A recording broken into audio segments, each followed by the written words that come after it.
ধ্রুব office রুমে ঢুকতেই principal sir তাড়াতাড়ি উঠে দাঁড়ালেন। আরে মিস্টার চৌধুরী, আপনি এখানে? কোন প্রয়োজন হলে আমাকে ডেকে পাঠাতেন বা কল দিয়ে দিলেই পারতেন। না, প্রয়োজন আমার ছিল, তাই আমাকেই আসতে হলো। আমার জন্য কোন কাজ থাকলে বলুন। আপনি এত ব্যস্ত হবেন না স্যার। কি বলেন মিস্টার চৌধুরী, আজ আপনাদের দোয়াই আমার কলেজটা এখনও স্থায়ী আর এত নামকরা হতে পেরেছে। সেটা আমার না, আমার বাবাই এর জন্য। তাই সম্মানটা উনার প্রাপ্য, আমার নয়। আপনি কোন প্রয়োজনে এসেছিলেন? জি, আসলে আমার ওয়াইফ বললেই পিছনে জার্নালিস্টও আছে, প্লাস কোন টিচার বা কারো মুখ ফসকে বের হলে আরমিতা অসুবিধায় পড়বে, এইসব মিডিয়ার ভিড় সামলানো তার পক্ষে সম্ভব হবে না। আত্মীয় আপনাদের কলেজেই পড়ে, তাই আর কি, তার জন্যই এত দূর আসা। কার কথা বলছেন আপনি? চোখ জোড়া মুহূর্তে চকচক করে উঠে প্রিন্সিপালের। আরুমিতা রহমান, ইন্টার সেকেন্ড ইয়ারে। রোল তো জানি না, সায়েন্সের স্টুডেন্ট। ও আরুমিতা, ওর নামটা বললেই যে কেউ চিনে যেত, এত ডিটেইলসের প্রয়োজন ছিল না। কিভাবে?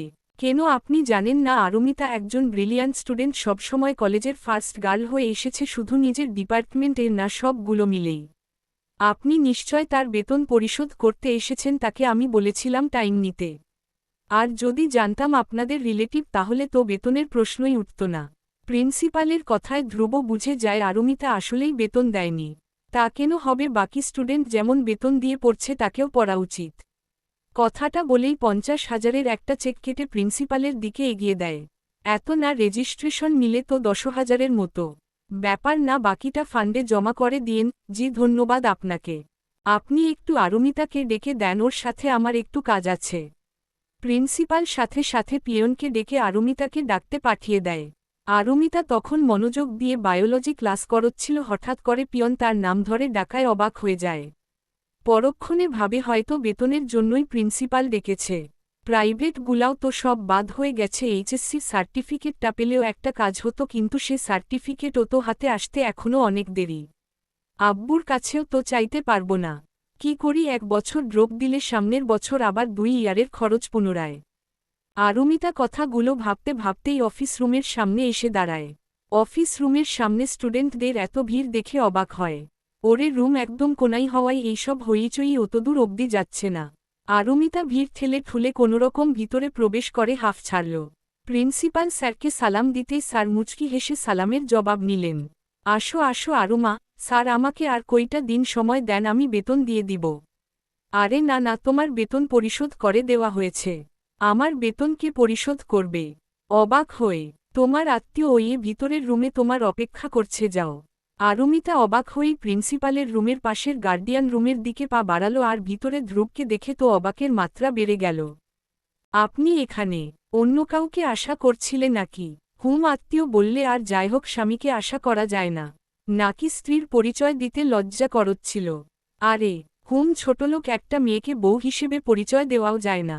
কিন্তু আপনি আমার বেতন পরিশোধ করতে গেলেন কেন?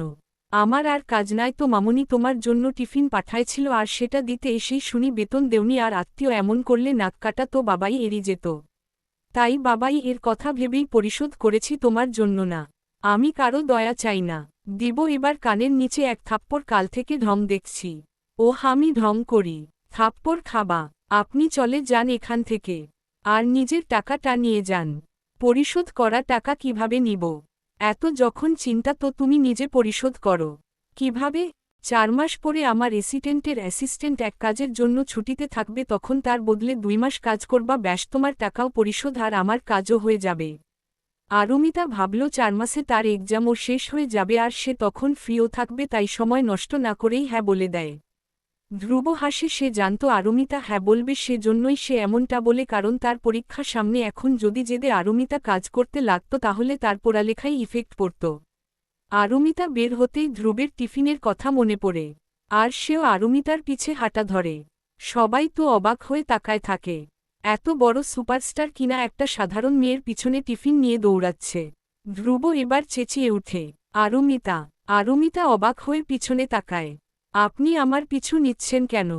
এবার সত্যি সত্যি দিব, কানলা টিফিন কে নিয়ে যাবে শুনি? ওহ সরি, ভুলেই গেছিলাম। আমাকে পানি দেও তো। পানি ক্যান্টিনে সকালে খেয়েছিলেন। ধ্রুব মাথা নাড়ায়, মানে না, সে খায়নি। নিজে না খেয়ে আমার পিছে খাবার নিয়ে দৌড়ান, চলেন আমার সাথে। রেগে কথাটা বলেই আরুমিতা ধ্রুবের হাত ধরে হাঁটা ধরে। ধ্রুব নিজেও এবার অবাক হয়ে যায়। নীরার সাথে সম্পর্ক ছিল তার বহুদিনের, তবুও সে হাত ধরলে কথায় তেমন অধিকার বোধ পরিলক্ষিত হতো না যা সামান্য আরুমিতার কথায় আর হাত ধরায় সে অধিকার টের পাচ্ছে। ক্যান্টিনে প্রবেশ করতে পুরো ক্যান্টিন ফাঁকা দেখে সে অবাক হয়। আরে সবাই গেল কই, তোমার পিছনে তাকাও। ধ্রুবের কথামতো পিছনে তাকাতেই আরুমিতার মুখ হা হয়ে যায়। পুরো কলেজ বলতে গেলে তাদের পিছনে দাঁড়ায় আছে। ওদের হাঁটা থামতেই সবাই একপ্রকার ধ্রুবকে ঘিরে ধরল। আরুমিতার দম আটকে আসতে নিল। সে কোনো প্রকার ভিড় ঠেলেঠুলে বের হয়ে গেল। দূর থেকে দেখতে পাচ্ছে ধ্রুব হেসে হেসে সব মেয়েদের সাথে সেলফি নিচ্ছে, অটোগ্রাফ দিচ্ছে। এদের সাথে কি সুন্দর দাঁত বের করে ছবি তুলছে, আর আমার বেলায় নিম পাতার মতো তিতা তিতা। কেন রে ভাই, আমি কি মানুষ না, আমার সাথে কথা বলা যায় না মিষ্টি করে? হঠাৎ সবাই মিলে জেদ ধরল গান শোনানোর জন্য। এবার আরুমিতাও নড়েছড়ে বসল। ধ্রুব কয়েকবার না করেও যখন কোন লাভ হল না, তখন ওইখানের একজনার গিটার হাতে নিয়েই সুর তুলল। একটা ছিল সোনার কন্যা, মেঘবরণ কেশ। ভাটি অঞ্চলে ছিল সেই কন্যার দেশ। দুই চোখে তার আহারে কি মায়া, নদীর জলে পড়ল কন্যার ছায়া। তাহার কথা বলি, তাহার কথা বলতে বলতে নাও দৌড়াইয়া চলি, তাহার কথা বলি, তাহার কথা বলতে বলতে নাও দৌড়াইয়া চলি। কন্যার চিল্ল বিরল চুল, তাহার কেশে জবা ফুল। কন্যার চিল্ল বিরল চুল, তাহার কেশে জবা ফুল। সেই ফুল পানিতে ফেইলা কন্যা করল ভুল, বাকিটা শুনে নিয়েন। আরুমিতা এক দৃষ্টিতে তাকায় ছিল ধ্রুবের দিকে। ধ্রুবের চোখ বলে দিচ্ছে তার এই গানটা তার প্রেয়সীকে নিয়েই গাওয়া, তার নীরাকে নিয়ে। না চাইতেও বুকের বাপাসটাই চিনচিন করে উঠল। আরুমিতা ব্যাগ আর টিফিন নিয়ে ধ্রুবের কাছে এসে ধ্রুবর হাত থেকে গিটার নিয়ে একজনার হাতে দিয়ে ধ্রুবকে সেখান থেকে নিয়ে চলে গেল। কি হলো, আমাকে এইভাবে নিয়ে আসলে কেন? ফ্রো কুচকে, এরপর থেকে আপনি আমার কলেজের আশেপাশেও আসবেন না। আঙুল তুলে, এইটুকু মটরের দানা নাকি আমাকে আঙ্গুল দেখায়? হেসে দিয়ে, আমি মোটেও মটরের দানা না। আরুমিতার কথায় হেসে উঠে ধ্রুব। হাত দিয়ে চিমটির মতো দেখিয়ে বলে উঠে, ঠিক এতটুকু একটা আবার আমাকে বলে সে মটরের দানা না? দেখুন আঙ্গুল তুলে, রাস্তার মাঝে কি দেখাতে চাওছি? রুম আছে, বেডরুম আছে, সেখানে আমাকে তুমি যা দেখাবে তাই দেখব আমি। কোন সমস্যা নেই, কিন্তু রাস্তায় এইসব অশোভনীয়। দুষ্টু হেসে, ছি, আপনি কতটা খারাপ সেটা আমি জানি। নতুন কিছু বলো, জানা জিনিস শুনতে আমি ইচ্ছুক নয় বেবি। আরুমিতার নাকে টুকা দিয়ে সেখান থেকে চলে যায়। এই লোকটার আজ আবার কি হলো, হঠাৎ এত বেশ্রম হয়ে গেল কি করে? আগে তো এমন ছিল না, মাথার তার কাটল কিভাবে? অবাক হয়ে, এই মটরের দানা গাড়িতে কি আসবা নাকি? ঢেং ঢেং করে বাসায় যাবা মামুনি কিন্তু বারবার বলেছে আপনাকে নিয়ে যেতে, চলুন। আরুমিতা ভেঙচি কেটে উঠে বসে। ধ্রুব মুচকি হাসে। আজকাল কেন যেন মেয়েটার কর্মকাণ্ডে না চাইতেও হেসে ফেলে।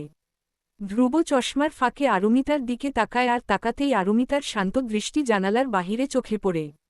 ধ্রুব মনে মনেই ভেবে উঠে, আচ্ছা মেয়েটা কি হাসে না? আচ্ছা ওকে হাসলে কি খুব সুন্দর লাগবে? বিরক্তি মাখা মুখে তো ভালোই লাগে, রেগে গেলেও সুন্দর লাগে, আচ্ছা হাসলেও কি সুন্দর লাগবে? বাবাই তো বলেছিল আরুমিতা নাকি অনেক হাস্যোজ্জ্বল মেয়ে। অনেক দফায় তার হাসি শুনেছি, কিন্তু আমি সামনে আসলেই হাসিটা কেমন মিলিয়ে যায়, কিন্তু কেন? মনে মনে নিজের মনের কিউরিওসিটি দমাতে না পেরে জিজ্ঞেস করে ওঠে, তোমার মুখে কি হাসি নাই? না, আমি নিমপাতা। বিরক্তি নিয়ে, সবসময় তোত্তারা কথা বলো কেন? ভ্রু কুচকে, ভাল লাগে। ভেঙচি কেটে দিব একটা কানলা, সব ভেঙচি বেরিয়ে যাবে। গাড়ি চালাতে চালাতে হঠাৎ ছোটলোকের হাসি দেখার ইচ্ছা হলো কেন আপনার? তাচ্ছিল্যের হাসি দিয়ে আরুমিতার কথাটা খারাপ লাগে ধ্রুবের। তার নিজের মাঝে অপরাধবোধ জাগে। আমি কি নিজের কষ্টের জন্য অন্যজনার মুখের হাসি কেড়ে নিলাম? আমি কি নিজের মাঝে এতটাই ডুবে গেছিলাম যে আমি একটা মানুষকে এতটা কষ্ট দিয়ে ফেললাম? কই, আগে তো আমি এমন ছিলাম না তাহলে? ধ্রুব আরেকবার আরুমিতার দিকে তাকালো। ভিতর থেকে তার দীর্ঘশ্বাস বেরিয়ে এলো। চোখের সামনে জলজল করে ভেসে উঠতে শুরু করল অতীত। ভয়ঙ্কর না সুন্দর জানা নেয় ধ্রুবের, শুধু জানে যতটা সুন্দর মুহূর্ত আছে ঠিক ততটাই বিষাদের ছায়াও আছে। 5 বছর আগে নীরা আর ধ্রুব একই কলেজে পড়ত। ছোটবেলা থেকেই গানের প্রতি ছিল ধ্রুবের বিরাট নেশা। সেজন্য কলেজের ক্যাম্পাসে মাঝে মধ্যেই তার গানের আসর জমত। সবাই খুব মজা নিয়েই শুনত, বলতে গেলে ধ্রুবের গলার মাধুর্যতাই হারিয়ে যেত তারা। অনেকেই ভালোবাসত তার গান। বলতে গেলে পড়াশোনার পাশাপাশি গানের জন্যেও পরিচিত ছিল সে। নীরাও সে গান প্রেমীদের মধ্যেই একজন ছিল। একই ডিপার্টমেন্টে হওয়ায় দুইজনার আলাপও হয়েছিল বেশ। বলতে গেলে নীরাই ধ্রুবের সাথে নিজ থেকে বন্ধুত্ব করেছিল, তার কারণ ছিল ধ্রুবের স্টাইল, ধ্রুবের হাঁটাচলা, কথা বলা, গান সবকিছুই আলাদা আকর্ষণ তৈরি করত মেয়েদের মাঝে। নীরা তেমন বড়লোক ফ্যামিলির না হলেও মধ্যবিত্ত পরিবারের মেয়ে ছিল। ধীরে ধীরে তাদের বন্ধুত্ব ভালোবাসায় রূপ নেই। পুরা ক্যাম্পাস তাদের ভালোবাসার কাহিনী সম্পর্কে অবগত ছিল। বলতে গেলে তাদের জুটিটা অনেক ফেমাসও ছিল, তার অবশ্য কারণ ছিল ধ্রুব যেমন সুন্দর ছিল, মেয়েদের ক্রাশ আইকন ছিল, নীরাও কম ছিল না। ধীরে ধীরে দুইজনার ভার্সিটি লাইফের ইতি ঘটে।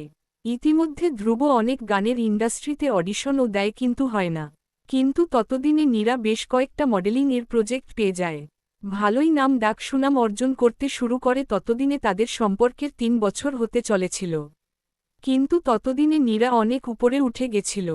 টাকার নেশা এতটাই ছিল যে ডিরেক্টরদের সাথে অবাধ মেলামেশাও শুরু হয়ে গেছিল তার। ধ্রুবকে এক প্রকার এভয়েড করতেই শুরু করেছিল সে। ধ্রুব ভাবত সে ব্যস্ত দেখে তেমন একটা জোর করত না। কিন্তু নীরার উগ্র ব্যবহার, পোশাক আশাকে তার আপত্তি ছিল, কিন্তু তবুও সে এটা নিয়ে কিছু বলত না। সেদিন তাদের 3 বছর পূর্ণ হওয়ার খুশিতে ধ্রুব ভাবে তাকে সারপ্রাইজ দিবে, সে ভেবেই নীরাকে না জানিয়ে নীরার ফ্ল্যাটে চলে যায়। নীরা ততদিনে নিজের ফ্ল্যাটও কিনে নিয়েছিল, বলতে গেলে তার ডিরেক্টর তাকে গিফট করেছিল।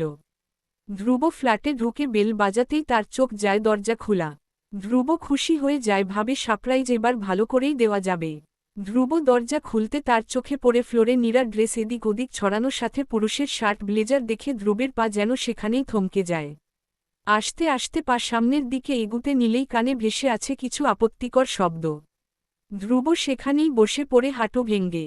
সে যে সামনে যাবে তার সাহস অবধি ছিল না তার। কিভাবে দেখবে নিজের প্রিয় মানুষকে ওই অবস্থায়, এত সাহস যে নেই তার। ঘণ্টা 2-1 পরেই টাওয়াল পেঁচিয়ে বেরিয়ে আসে নীরা। ধ্রুবকে ফ্লোরে বসে থাকতে দেখে অবাক হয়, সাথে ভয়ও পায়। নীরা জানে ধ্রুবের রাগ কেমন, যেখানে তার মতো শার্ট কেউ পরলে সে সেটা দ্বিতীয় বার পরে না, সেখানে তার পছন্দের নারীর শরীরে অন্য কারো ছোঁয়া কি সে মেনে নিবে। ধ্রুব, তুমি এখানে কখন এলে? গলা ভেঙ্গে আসছে তার।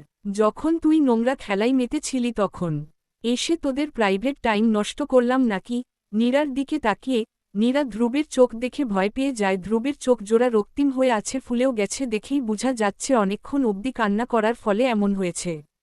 ধ্রুব, তুমি এখানে কখন এলে? গলা ভেঙ্গে আসছে তার। যখন তুই নোংরা খেলায় মেতেছিলি তখন। এসে তোদের প্রাইভেট টাইম নষ্ট করলাম নাকি? নীরার দিকে তাকিয়ে নীরা ধ্রুবের চোখ দেখে ভয় পেয়ে যায়। ধ্রুবের চোখ জোড়া রক্তিম হয়ে আছে, ফুলেও গেছে, দেখেই বোঝা যাচ্ছে অনেকক্ষণ অবধি কান্না করার ফলে এমন হয়েছে। তুমি আমাকে ভুল বুঝো না, আসলে ড্রিঙ্কস করা বেশি হয়েছিল নেশার ঘোরে। চুপ, একদম চুপ, তোর ওই নোংরা মুখে আমার নামও নিবি না। ব্যাস, কি মনে করো নিজেকে? হ্যাঁ আমি শুয়েছি তো কি করতাম? তোমার আছে কি বাবার টাকা? তাও তো আঙ্কেলের বিজনেস লসে চলছে, কয়দিন পরে বন্ধ হবে না তার গ্যারান্টি দিতে পারবা তুমি? আর তুমি, তোমার ক্যারিয়ার বলতে কিছু আছে নাই? সেখানে শাহিন ডিরেক্টর, যেমন বড়লোক তেমন হ্যান্ডসাম, প্লাস আমাকে অ্যাক্ট্রেস বানানোর প্রমিজও দিয়েছে, তাদের মডেল হিসেবে আমাকে সিলেক্ট করেছে, আমার ক্যারিয়ার সেট। সেখানে আমি তোমার জন্য কেন বসে থাকব? টাকাই কি সব? ধীর কণ্ঠে। অবশ্যই টাকা না থাকলে এই দুনিয়ায় কিছু নাই। আই প্রমিজ বাবাই, এর বিজনেসও উপরে উঠবে, আমার ক্যারিয়ারও সেট হবে, আর সেদিন তুই আসবি আমার কাছে। কথাটা বলেই টলটলতে বেরিয়ে যায় ধ্রুব। তার পা যেন অবশ হয়েছিল। জীবনে প্রথম সে ড্রিঙ্ক করেছিল সেদিন। ধীরে ধীরে ধ্রুবের কথা ফলে তার গানের গলা পুরা দেশব্যাপী ছড়িয়ে যায়। মিস্টার চৌধুরীর বিজনেস পুনরায় দাঁড়ায়। কিন্তু ধ্রুবের রাতগুলা কাটতে লাগে শূন্যতা, কষ্ট, অতীতের স্মৃতি নিয়ে।